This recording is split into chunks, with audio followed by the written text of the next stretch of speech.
Hello दोस्तों।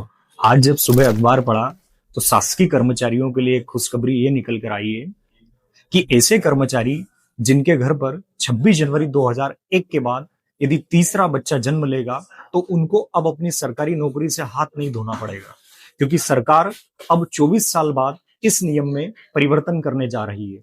यह जो नियम है यह मुख्यतः यह कहता है कि कोई भी शासकीय कर्मचारी जो शासकीय सेवा में कार्यरत है, वे यदि 26 जनवरी 2001 के बाद किसी भी तीसरी संतान को जन्म देते हैं तो उन्हें अपनी सरकारी नौकरी से हाथ धोना पड़ेगा।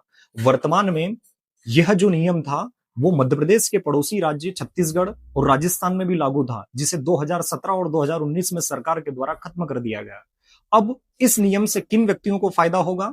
जिनके घर पर 26 जनवरी 2001 के बाद किसी भी प्रकार का तीसरा बच्चा जन्म लेता है तो उन व्यक्तियों को अब जो है वो सरकारी नौकरी से हाथ नहीं धोना पड़ेगा, पहला। दूसरा, अच्छा, जिन व्यक्तियों को पहले हाथ धोना पड़ा नौकरी से, उन व्यक्तियों को क्या फायदा और क्या नुकसान होगा? तो उन व्यक्तियों से संबंधित कोर्ट में किसी भी प्रकार की अपील नहीं की जा सकती है, क्योंकि वो केसेस पहले जो है वो क्लियर हो चुके हैं। दो, तीसरा, अभी वर्तमान में मध्य प्रदेश में एक सरकारी शिक्षक जिनके घर पर तीसरी संतान ने जन्म लिया था, उन्होंने अपनी बच्ची को नौकरी से हाथ न धोना पड़े इसलिए जंगल में छोड़कर उसको मरने के लिए छोड़ दिया था। तो ये भी एक केस था जिसकी वजह से सरकार का ध्यान इस ओर गया था। अभी वर्तमान में हम लोग राष्ट्रीय स्वास्थ्य की रिपोर्ट देखें तो उसमें मध्य प्रदेश की जो प्रजनन दर है वो 2.0 है। मतलब यहां पर मध्य प्रदेश में एक महिला के द्वारा 2 बच्चों को जन्म दिया जा रहा है। और पूरे देश में सबसे अधिक यदि प्रजनन दर की बात करें तो वो है बिहार में। वहां पर एक महिला के द्वारा जो है वो 3 बच्चों को जन्म दिया जा रहा है। और यदि हम मध्य प्रदेश की राजधानी भोपाल की बात करें